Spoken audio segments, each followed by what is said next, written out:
Esta no es mi historia, es la de mi padre. En los años 90, mi padre estudiaba en una universidad de Calcuta mientras mis abuelos vivían en otro estado. El piso en el que vivía estaba en la cuarta planta y tenía un balcón separado del salón por una puerta.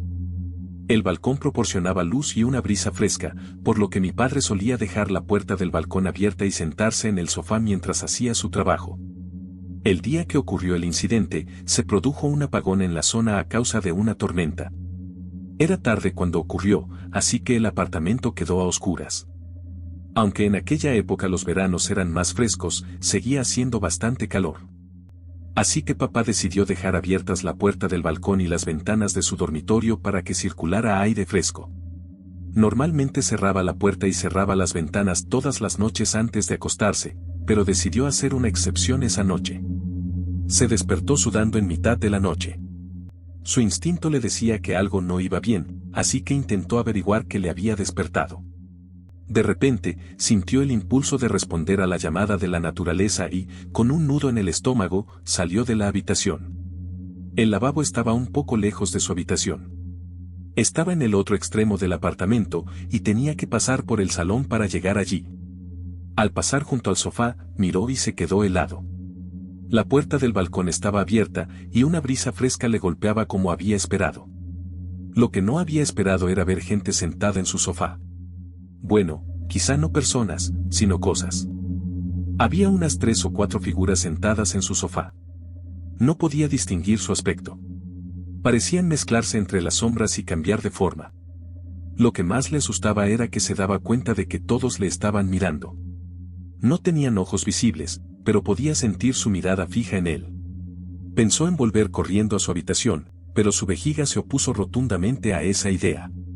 Maldiciendo, cerró los ojos con fuerza, corrió al lavabo, hizo sus necesidades y volvió corriendo, sintiendo de nuevo las miradas clavadas en él al pasar por delante del sofá. Cerró la puerta de su habitación, se metió en la cama y trató por todos los medios de dormirse. Cuando se despertó, era de día y el cielo estaba despejado.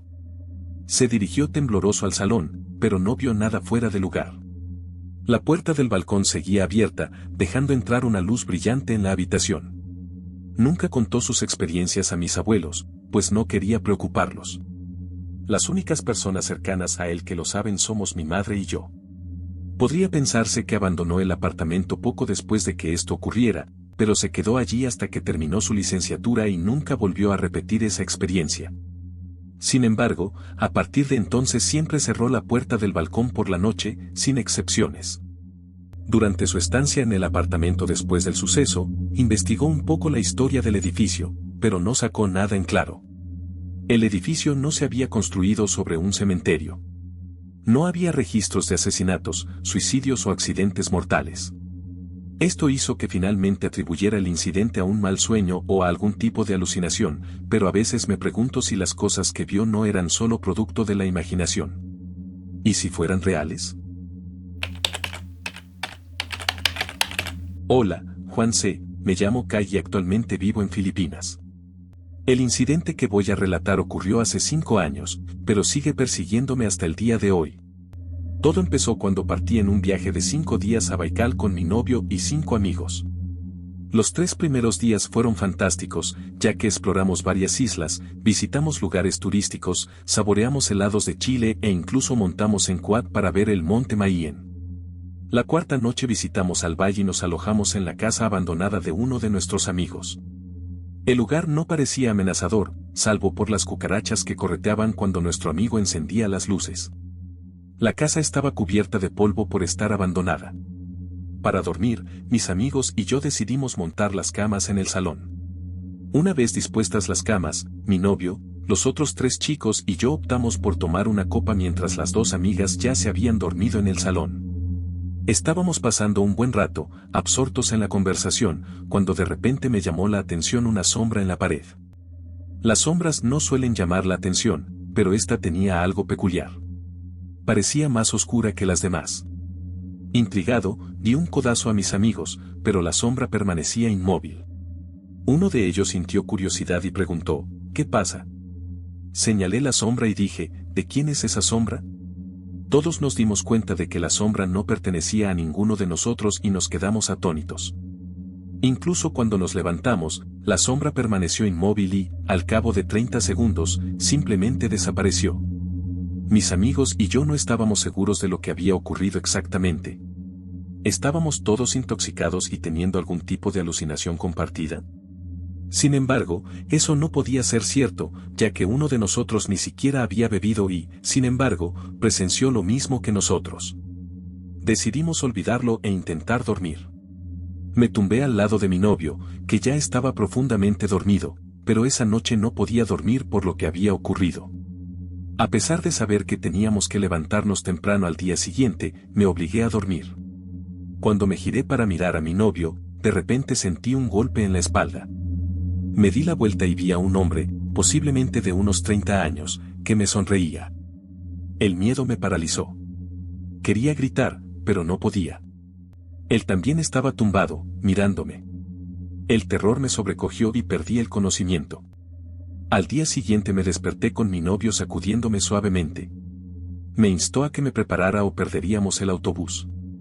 Cuando conté lo que me había ocurrido la noche anterior a mi novio y mis amigos, sus expresiones revelaron su conmoción. Todos mencionaron haber oído la risa de un hombre durante toda la noche. Dijeron que la risa era tan fuerte que parecía como si la persona estuviera en la misma habitación que nosotros. Esto sucedió cuando aún era cobrador de deudas para una empresa de motocicletas. Me asignaron a una zona remota, pero esta vez era un pueblo frecuentado por turistas. Todos los días me levantaba a las 5 de la mañana y conducía durante 3 horas para llegar al pueblo donde estaba nuestra sucursal. Mi rutina era siempre la misma.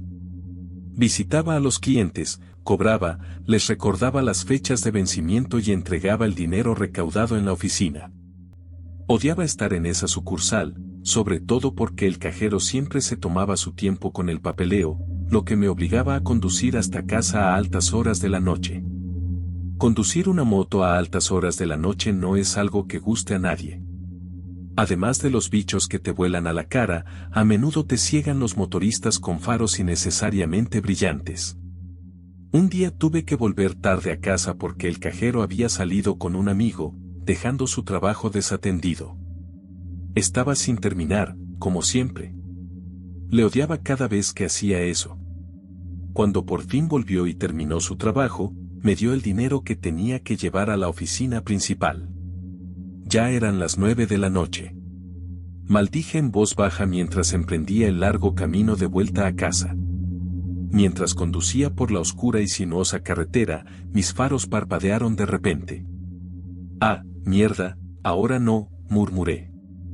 Me detuve un momento, golpeé el faro y, afortunadamente, dejó de parpadear. Seguí conduciendo, pero mientras avanzaba por la oscura carretera, sentí que algo se abalanzaba sobre mí. Miré hacia arriba, pero no vi nada. Justo antes de llegar a una curva cerrada, algo se abalanzó de nuevo, golpeó mi casco y me derribó. Al mismo tiempo, se me apagó el faro. Me deslicé y me estrellé en el arcén. La oscuridad era tan densa que apenas podía ver nada. Me levanté, me quité el polvo y me senté detrás de un árbol. Esperé a que mis ojos se adaptaran a la noche. Gracias a la luz de la luna, pude ver mi motocicleta. Pero antes de que pudiera moverme hacia ella, un gran pájaro se posó de repente a su lado. El pájaro era enorme, casi tan grande como yo. Saltó alrededor de mi moto. Me di cuenta de que mi casco no estaba lejos de donde me había estrellado. Permanecí escondido detrás del árbol, intentando dar sentido a lo que estaba viendo. ¿Qué clase de pájaro crece tanto y vuela al anochecer? No se parecía a ningún pájaro que hubiera visto antes. Tenía la cabeza como la de un pavo y sus plumas eran tan negras como la noche misma. Cuando se acercó a mi casco, me quedé boquiabierto. Se acercó a mi casco, no con las patas ni con el pico, sino con lo que parecía ser una mano que salía de debajo de su ala. Contemplé aterrorizado cómo cogía mi casco y lo soltaba al oír que se acercaba un coche. El pájaro salió volando justo antes de que pasara el coche. Aproveché para correr hacia mi moto. La arranqué, aliviado de que la luz volviera a funcionar, y salí corriendo, dejando atrás el casco. Presa del pánico, no dejaba de mirar a mi alrededor, temeroso de que el pájaro volviera a abalanzarse sobre mí. Cuando llegué a la oficina principal, entregué el dinero al director, que estaba fuera de los dormitorios. Me preguntó por qué estaba tan sucio y por qué no llevaba el casco. Le mentí y le dije que se me había caído y lo había perdido. Antes de irme a casa, hablé con el director y le pedí que auditara la sucursal a la que me habían asignado para asegurarme de que el cajero terminaba su trabajo a tiempo. No soportaba volver tarde a casa todas las noches. Afortunadamente, el director aceptó y, a partir de entonces, pude irme a las 5 de la tarde, evitando así más viajes nocturnos. Aún así, sabía que tenía que dejar el trabajo pronto, pero esperaba que no pasara nada malo antes de poder escapar. He visto muchos de sus vídeos en los últimos años y me encantaría compartir mi historia. Me llamo Raquel y esto me pasó hace varios años cuando trabajaba en un call center. Este incidente tuvo lugar en febrero de 2016 a las 3 de la mañana. Era el final de mi semana laboral y estaba deseando irme a casa. Cuando llegué a casa, rápidamente me di cuenta de que había olvidado mi teléfono en mi taquilla. Después de descansar un poco, dejé mis cosas y solo me llevé la cartera para volver a la oficina. El trayecto suele durar de 1 a 2 horas en hora punta, pero pude llegar a la oficina en 30 o 40 minutos. Cogí mi teléfono y salí rápidamente. Como quería llegar rápido a casa, decidí coger un taxi. Al cabo de un rato, un taxi se paró delante de mí. La luz interior era muy tenue, pero no le di mucha importancia. Siempre voy en el asiento delantero cuando viajo en taxi, pero esta vez, no sé muy bien por qué, me senté en el trasero. El taxi estuvo conduciendo durante unos minutos, y yo me limité a mirar por la ventanilla e intentar estar cómodo. Sin embargo, me di cuenta de que había empezado a reducir la velocidad cerca del puente sobre el río Pasig. Miré al conductor, era bajito y tenía el pelo corto y rizado de color negro. De repente paró el coche y me apuntó con una pistola. «Esto es un atraco», dijo, y yo no me lo podía creer. «¿Hablas en serio?», fue mi respuesta inmediata. Empezó a gritarme e insultarme mientras me apuntaba con la pistola. Lentamente saqué mi teléfono y se lo di. Me lo arrebató y lo apagó. Yo no sabía qué hacer. «Ahora dame tu cartera», gritó, todavía apuntándome con la pistola. Lentamente le di mi cartera, y él trató de agarrarla, pero mis manos no la soltaron porque tengo identificaciones importantes en mi cartera. Mi cabeza estaba completamente en blanco. Mi cuerpo actuó por mí y tiré de la cartera con todas mis fuerzas, abrí la puerta e intenté salir. Entonces empezó a conducir y giró bruscamente para intentar meterme de nuevo en el coche, pero afortunadamente no funcionó. En cuanto paró el coche, salté, corrí y empecé a gritar pidiendo ayuda. Gritó y condujo en dirección contraria. No miré atrás y corrí tan rápido como pude. Entonces vi a una pareja haciendo footing y grité pidiendo ayuda. Les conté lo sucedido y vino un policía y me llevó a la comisaría más cercana.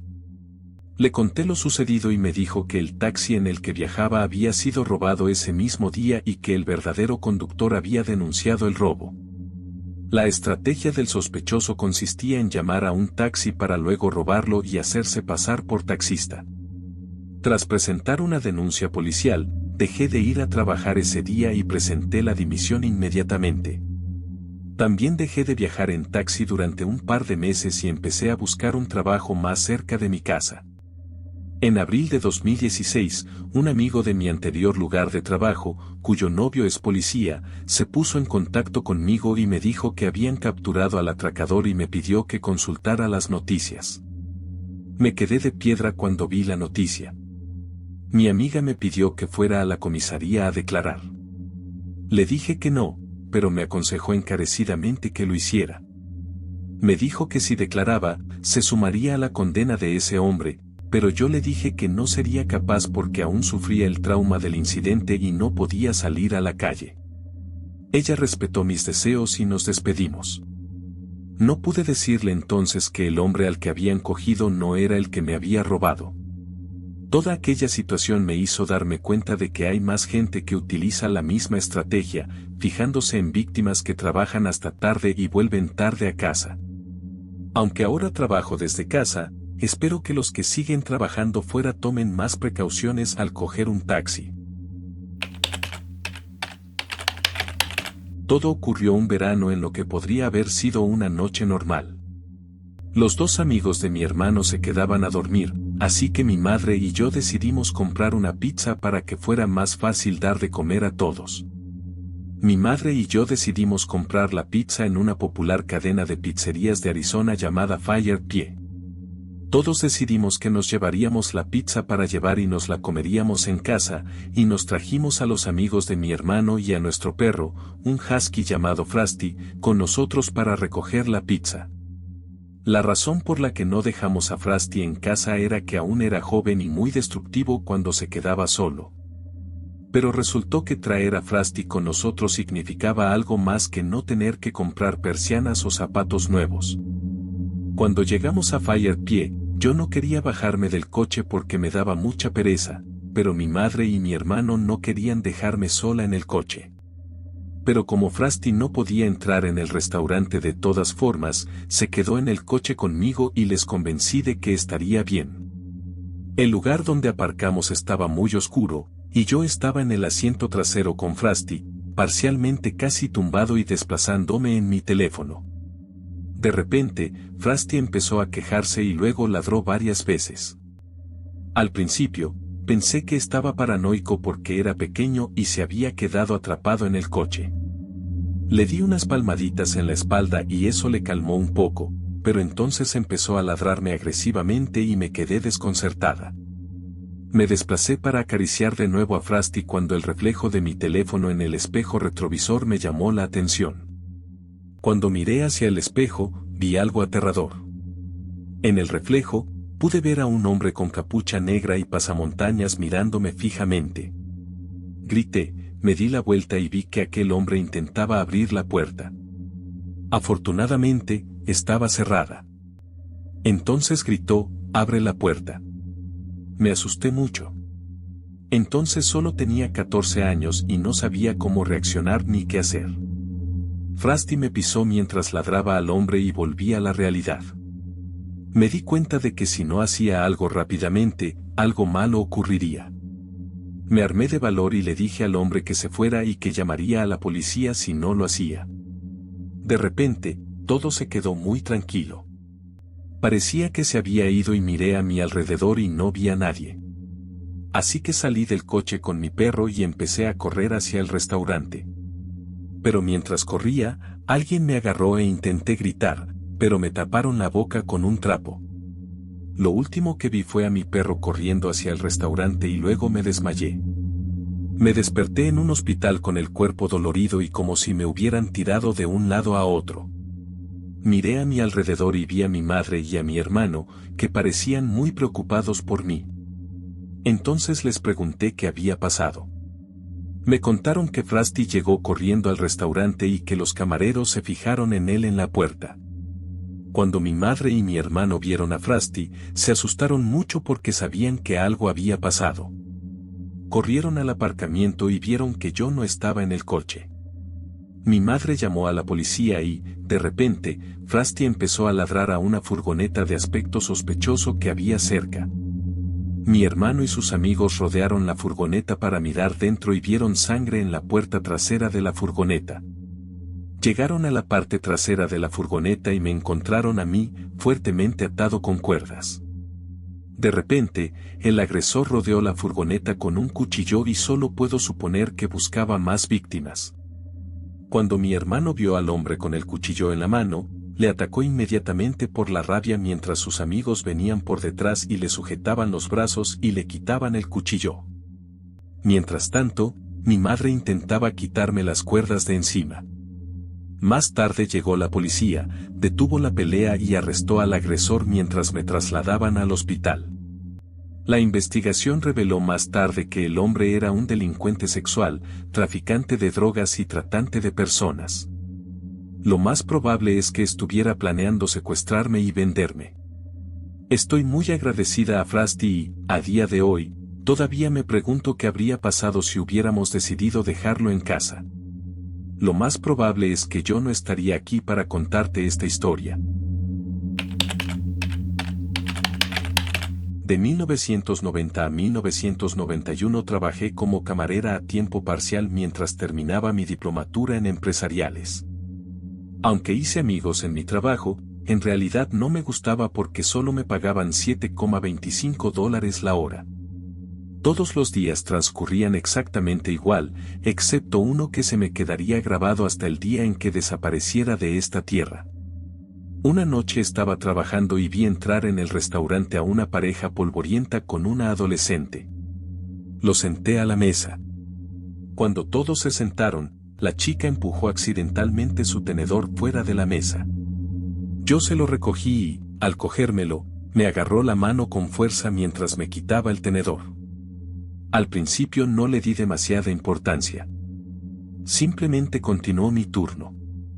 Volví a pasar cerca de la mesa cuando iba a coger la comida de alguien y a la chica se le volvió a caer el tenedor.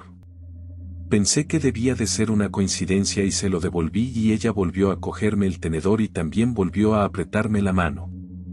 Aunque esta vez fue más firme. Pasé por delante de su mesa 2 veces más y las 2 veces también se le cayó el tenedor. Las 2 veces se lo cogí y me apretó la mano, pero cada vez que me la apretaba más y más. Ahora sabía que lo hacía intencionadamente. Algo tenía que ir mal, pero era difícil saberlo en ese momento. No mucho más tarde, terminaron de comer y los 3 abandonaron el restaurante. Me acerqué a su mesa para limpiarla y, cuando recogí el plato, vi que había una servilleta debajo del plato con unas palabras que decían, «Ayúdame. Llama a la policía». Mi mente se agitaba con pensamientos oscuros. ¿Había sido secuestrada? ¿Intentaba escapar de sus captores? ¿Quiénes eran esas personas con las que estaba? Era tan difícil procesar lo que estaba pasando. Toda la semana pensé en esta chica. Me sentí tan mal por no haberme dado cuenta de la situación en la que se encontraba. Me golpeaba como una bala. Cuanto más pensaba en ella, más se me parecía. Esa chica. Me resultaba tan familiar. Fue entonces cuando conecté los puntos. Reconocí a esta chica como desaparecida desde hacía años. Tenía que ser nada menos que Antoinette Cadito. Toda su cara y su físico coincidían con su descripción. Todas las noches, antes de acostarme, me acuerdo de aquel encuentro. No dejaba de sentirme la peor persona del mundo. Debería haber captado sus indicios de que tenía problemas. Podría haber puesto fin a su sufrimiento por haber sido secuestrada. Podría haber ayudado a devolverla a sus seres queridos. La madre de Antoinette, Penny, había muerto en 1999 por problemas cardíacos y hepáticos. Ahora que pienso más en este caso, creo firmemente que su madre tuvo algo que ver con su desaparición. Tuvo que haber vendido a su hija. En todas las entrevistas no parecía preocupada por el secuestro de su hija y su retención contra su voluntad. Cada vez que pienso en esto se me revuelve el estómago. A día de hoy se desconoce dónde está Antoinette. Este misterio nunca se ha resuelto. Aunque las fuerzas del orden y yo creemos que ha fallecido, sigue figurando en la lista de personas desaparecidas. Espero de verdad que donde quiera que esté Antoinette hoy, haya encontrado la paz y que ya no viva una vida de dolor. Hola 1C, esto es algo que me pasó en los recreativos hace unos 3 años. Si pudiera expresar con palabras lo que siento por lo que pasó, solo te diría que después de ese día, no volví nunca más a los recreativos. Por aquel entonces, solía ir a los recreativos quizá una vez cada varios meses. No recuerdo exactamente por qué fui el día del incidente, pero creo que había salido un juego nuevo al que quería jugar. Después del trabajo, me dirigí directamente al salón recreativo. Cuando llegué, jugué a varios juegos y me lo pasé bien. Al final, me cansé un poco y me agaché en un rincón a descansar un rato. Mientras estaba sentado, un hombre se me acercó y se quedó quieto. Desde mi posición en el suelo, parecía normal y corriente. Pero aún hoy recuerdo la sensación de nudo en el estómago en el momento en que levanté la vista y vi su cara. Me preguntó, ¿quieres comprar una muñeca? Le pregunté qué tipo de muñeca era. Miró a su alrededor y luego me enseñó su teléfono. En la pantalla había una foto de algo parecido a una vitrina con cabezas de personas. Sin torso, solo las cabezas. Se me puso la carne de gallina. Parecía tan real que me sentí mal. Pero claro, pensé que eran muñecas, no personas de verdad. Me susurró, si te interesa comprar, envíame un mensaje. Me dio una pequeña tarjeta de visita con su dirección de correo electrónico y en la que ponía, muñecas en venta. Mantuve la calma y le dije, estas muñecas no son mi estilo. E intenté marcharme rodeándole. Pero me agarró del hombro y siguió hablando. Entonces, ¿por qué no vienes a mi despacho conmigo? Si los ves de verdad, estoy seguro de que querrás uno. Se rió e imitó el gesto de cortarle el cuello a alguien arrastrando el pulgar por el cuello. En ese momento, me marché. Me miró alejarse y luego salió del edificio. Y yo volví a jugar.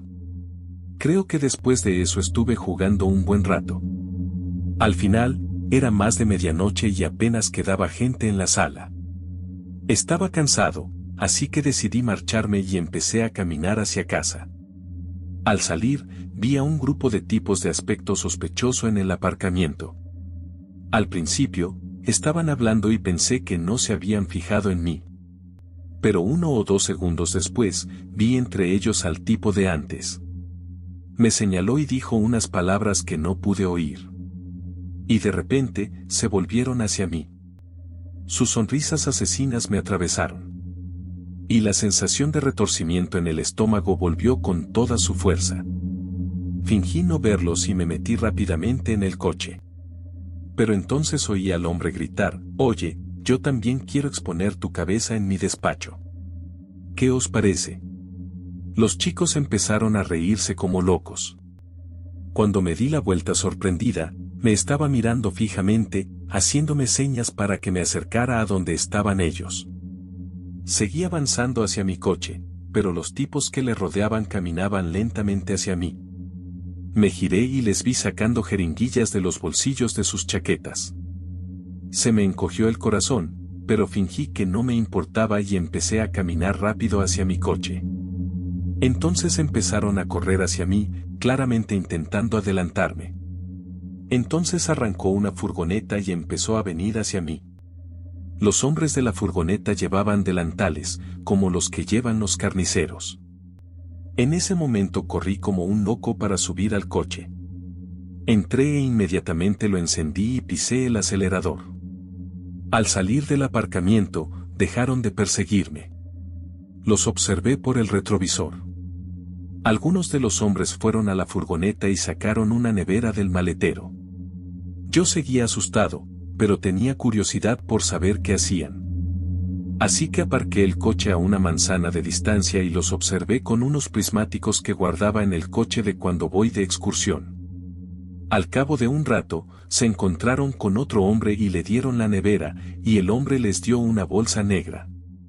Luego sacaron un montón de dinero de la bolsa negra y se lo repartieron entre ellos. Definitivamente, parecía que estaba pasando algo ilícito, pero no quise darle demasiada importancia, ya que seguía asustada por la forma en que se habían acercado a mí. Después de aquello, me fui a casa e intenté no pensar demasiado en ello. Desde aquel día, no volví a acercarme a aquella sala de juegos y, por suerte, no volví a ver a aquellos hombres. Pero desde aquel día, de vez en cuando me he preguntado sobre la verdad de lo que vi y viví aquel día. ¿Era real la foto que me enseñó el hombre? ¿Qué había en esa nevera?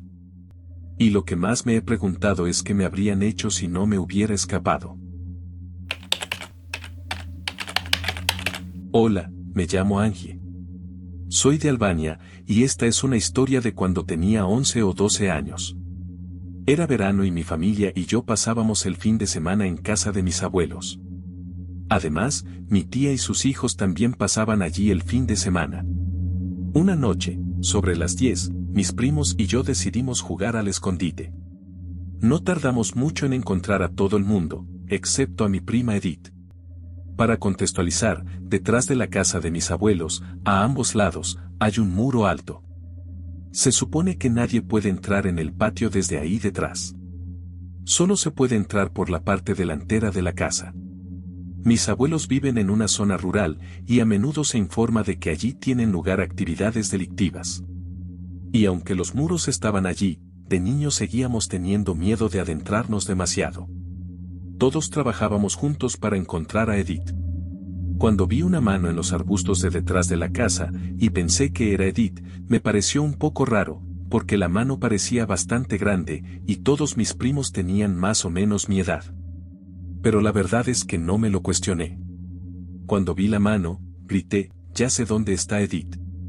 Estaba muy orgulloso de haberla encontrado, pero un momento después oí a Edith levantarse y gritar, «¿Me has encontrado?». En realidad estaba escondida en un arbusto en la parte delantera de la casa. Estaba aterrorizada porque todo el mundo estaba delante de la casa en ese momento. Todos teníamos miedo de ir a la parte de atrás, así que no pude evitar pensar, ¿quién era ese de ahí atrás? Pero no le dije nada a nadie sobre lo que había visto. Después de aquel partido, nuestra abuela nos llamó para que entráramos, ya que estaba muy oscuro. Edith, otra prima, Sara, y yo dormimos juntas en un colchón en el suelo, con una ventana justo encima de nosotras. Como todo el mundo, nos quedamos hasta tarde hablando. Les conté lo que había visto, pero me dijeron que mentía y siguieron con la charla de chicas. Me cansé sobre la 1 de la madrugada y mis primos también. Mientras me dormía, oí unos pasos inesperados fuera de casa. Intenté ignorarlos, pero no paraban y cada vez eran más fuertes. Cuando me harté de los ruidos, me levanté y miré por la ventana, esperando que fueran mis primos gastándonos una broma. Pero lo que vi fueron 2 hombres desconocidos. Cuando los vi y me di cuenta de lo que estaba pasando, grité con todas mis fuerzas. Los hombres huyeron y todos en la casa se despertaron. Empecé a llorar y le expliqué lo ocurrido a mi madre, pero ella se limitó a decirme que probablemente había tenido una pesadilla. Estaba muy frustrada porque nadie me creía. Siendo adolescente, olvidé que todo esto había ocurrido, hasta que casi 10 años después estuve en una reunión familiar en casa de mis abuelos. Estar allí me trajo esos recuerdos y, mientras hablaba con mi abuelo, mencioné en broma las cosas terroríficas que vi aquella noche. Entonces mi abuelo me contó la verdad. Al parecer, en la época del incidente, mi abuelo estaba involucrado en algunas actividades ilegales y algunas personas iban tras él, pero nadie de la familia lo sabía. A día de hoy, me pregunto qué habría pasado si no me hubiera despertado.